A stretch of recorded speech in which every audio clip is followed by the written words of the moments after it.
کبھی ویسی ہوئی نہیں اور کبھی ہوگی بھی نہیں، اتنی بڑی اس کا ماحول جو بیان کیا میرے آقا نے، یہ میرا بہت خاص نقطہ آپ کو سن کر جانا ہے۔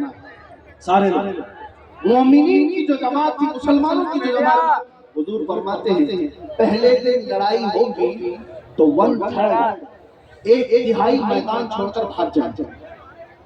یہ مسلمانوں کے بارے میں کہا ہے، ایک تہائی میدان چھوڑ کر بھاگ جائیں گے، لیکن رسول اللہ نے اس کے ساتھ یہ بھی فرمایا وہ روئے زمین کے سب سے بدترین لوگ ہوں گے، ان کو توبہ بھی نصیب نہیں ہوگی۔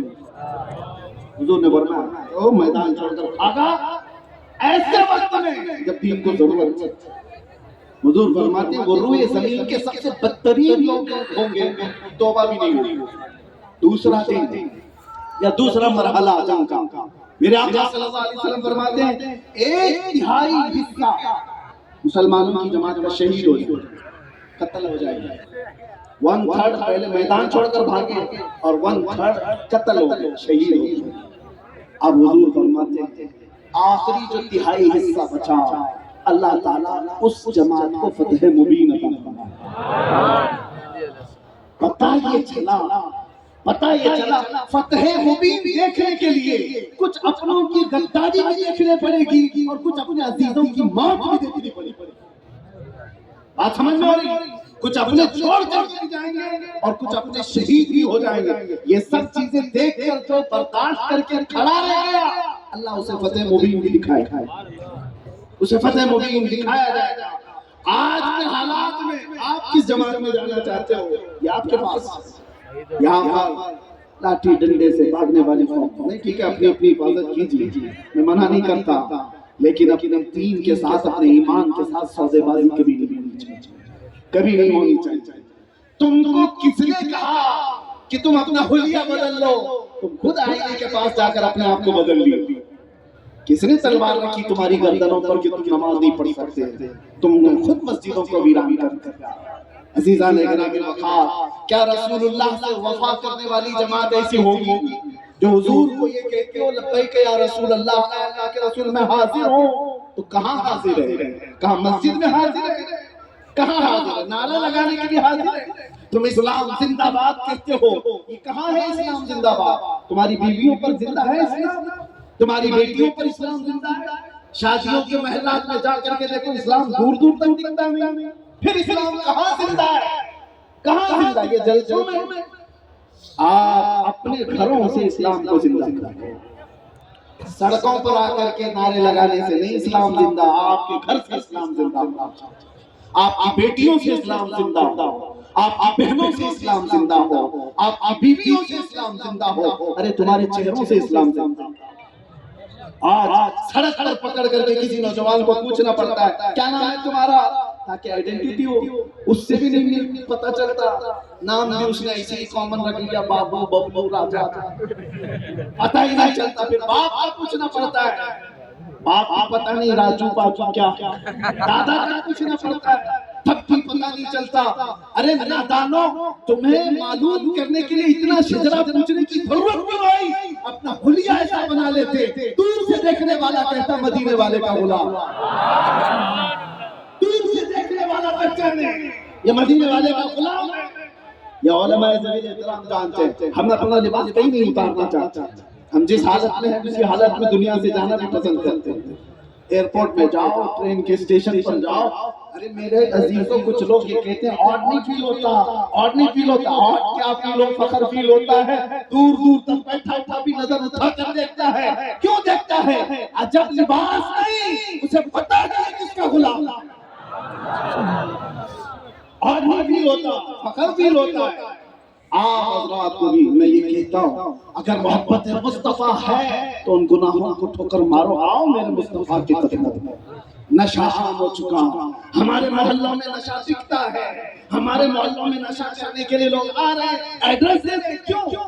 تمہیں پتہ ہے نشہ سے جتنے اپنے آپ کو برباد کیے ہوئے نوجوان جیلوں میں بند ہیں، ہمیں جانتے ہیں جن کی مائیں پیچھے روتی روتی، جن کی بہنیں، جن کی بیویاں، جن کی بچیاں، ان کے گھر اجڑ گئے تمہاری بری لت کی وجہ سے۔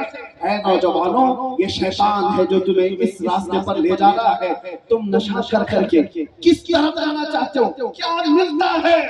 یہ دیدہ و دانستہ ساری قوموں نے مل کر کے تمہارے پاس میں نشہ دیا ہے، اس لیے کہ دنیا کے کتوں کو پتہ ہے یہ محمد عربی کے شعر ہے.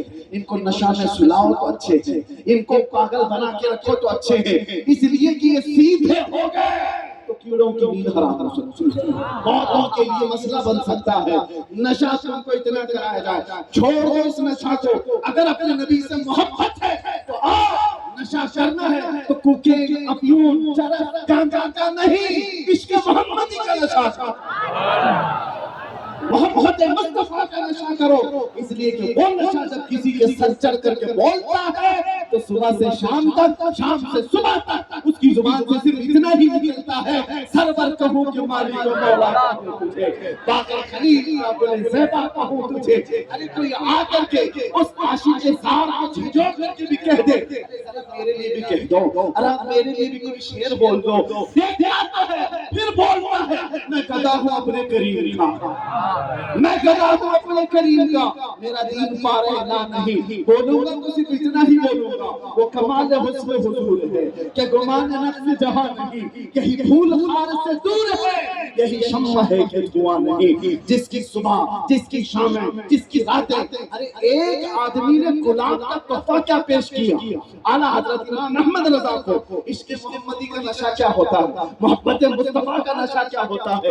جب وہ چڑھتا ہے تو ہر جگہ محبوب ہی محبوب نظر آتا ہے. گلاب جس نے پیش کیا، لوگ تو ہمیں بھی پیش کرتے، آپ کو بھی پیش کرتے ہوں گے، مگر ایک عاشق زار دیکھتا ہے اور کہتا ہے یہ گلاب جس کو تم نے دیا ہے یہ صبح کھلتا ہے، شام میں مرجھا جاتا ہے، میں اس گلاب سے محبت کرتا ہوں جو کبھی مرجھاتا نہیں ہے. اور پھر کہنا شروع کر دیا سرتاب قدم ہے تنے سلطان زمن پھول، لب پھول، دہن پھول، زخم پھول، بدن پھول، واللہ جو مل جائے میرے گل کا پسینہ، مانگے نہ کبھی عطر نہ پھر چاہے دلہن پھول. کیا بات رضا اس چمنستان کرم کی، ارے صحرا ہے کلی جس سے حسین حسن پھول.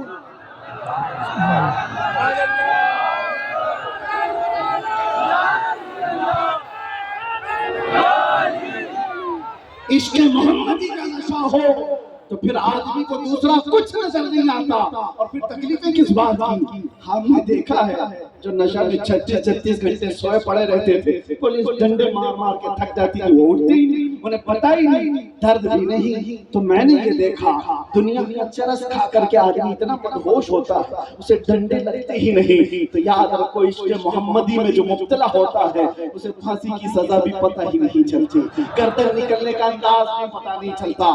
اسی لیے میرے عزیزوں تکلیفیں کس بات کی؟ عشق محمدی میں آئے تو بلال حبشی بن کر کے فخر کرے گا. عشق محمدی میں آئے. ایک بات مجھے بہت دل پہ لگتی ہے، جنگ احد میں 2 صحابہ رات کے وقت بیٹھ کر دعا کر رہے ہیں، ایک سعد بن ابی وقاص، ایک عبداللہ بن جحش. دونوں بہت قریبی یار تھے، بہت جگری دوست تھے. دونوں دعا کر رہے ہیں کہ کل جنگ کے میدان میں جانا ہے. اور دونوں کیا کہتے ہیں، میرے بھائی میں دعا کروں گا تم آمین کہنا، پھر تم دعا کرنا میں آمین کہوں گا. سعد بن ابی وقاص نے کہا ٹھیک ہے آپ دعا کیجئے. عبداللہ بن جحش دعا کے لیے ہاتھ اٹھاتے اور یوں کہتے، سعد بن ابی وقاص پہلے وہ دعا کے لیے ہاتھ اٹھاتے اور کہتے اے اللہ جب کل میدان جنگ میں جانا پڑے میرے مصطفیٰ کے ساتھ میں رہوں تو میرا مقابلہ کسی بڑے طاقتور پہلوان سے ہو جائے، کبھی میں اس کو دائیں سے ماروں، کبھی بائیں سے ماروں، کبھی سامنے سے، کبھی پیچھے سے، اور اس کے بعد گرا دوں اور پھر کہوں لبیک یا رسول اللہ. توجہ ان کے الفاظ کی ترجمانی کر رہا ہوں. خواہش یہ نہیں کہ چھپ چھپ کے کہیں تھوڑا سا انگلی کٹا کے شہیدوں میں نام لکھا تھا. خواہش تو دیکھو کہ بڑے سے بڑے کسی سے مقابلہ ہو جائے. اور دوسرے صحابی عبداللہ بن جحش کہتے ہیں میں آمین کہا تمہاری بات پر، اب میری دعا پر آمین کہوں. عبداللہ بن جحش کہتے ہیں اے اللہ کل میدان جنگ میں جانا پڑ جائے اور حضور کی محبت میں اگر میں میدان کارزار میں پھنس گیا تو ایسا ہو، میری خواہش اے اللہ میری خواہش یہ ہے کہ تیرے دشمن کبھی مجھے سامنے سے مارے، کبھی پیچھے سے مارے، کبھی دائیں سے، کبھی بائیں سے، یہاں تک کہ میرے جسم کو ٹکڑے کر دے اور ہر ٹکڑے سے میں تیری محبت کا اعلان کروں. تیرے نبی کی عظمت کا اعلان کرو. وہ دعا کرتے رہتے، دونوں ایک دوسرے کی دعا پر آمین کہہ رہے تھے. سنو حدیث میں موجود ہے، جنگ شروع ہوئی، احد کا میدان ہے، شام ہو گئی، جنگ جو ہوئی وہ سارے حالات آپ نے سنے ہوں گے. اس میں 70 صحابہ شہید ہوئے تھے. وہ فتح سے ہمکنار جنگ شکست میں تبدیل ہو گئی. بعد ہوا کیا؟ سعد بن ابی وقاص کی بھی دعا قبول ہو گئی اور عبداللہ بن جہش کی دعا بھی قبول ہو گئی. کیسے؟ سعد بن ابی وقاص ایک بہت بڑے پہلوان کے مقابل میں آئے، اس کو مارا، جیسے ان کی دعا تھی گرایا اور اس کے سینے پہ کھڑے ہو کر میرے نبی کی عظمت کا اعلان کیا. دوسرے شام ہو گئی تو سعد بن ابی وقاص نے پوچھا میرا بھائی عبداللہ بن جہش کسی نے دیکھا ہے؟ میرا قریبی جگری دوست. صحابہ نے کہا وہ تو شہید ہو گیا. تو ان کو بڑا غم ہوا، بہت قریبی یار تھا، بڑا جگری دوست تھا، کہاں ہے ان کی لاش؟ پتا ہے میرے سعد بن ابی وقاص کو صحابہ لے کر کے گئے تو عبداللہ بن جہش کے جسم کے 80 ٹکڑے ہو چکے تھے. 80 ٹکڑے ہو چکے تھے، ٹکڑے بدل چکے تھے. ان کو جمع کیا گیا، سر سے تھا. سعد بن ابی وقاص نے دیکھا اور پھر کہا اے اللہ، کل میں نے بھی دعا کی تھی، میرے جگری دوست نے بھی دعا کی تھی، میں نے دعا کی تھی کسی بہادر کے مقابل میں آؤ، میری دعا بھی تو نے قبول کی اور میرے اس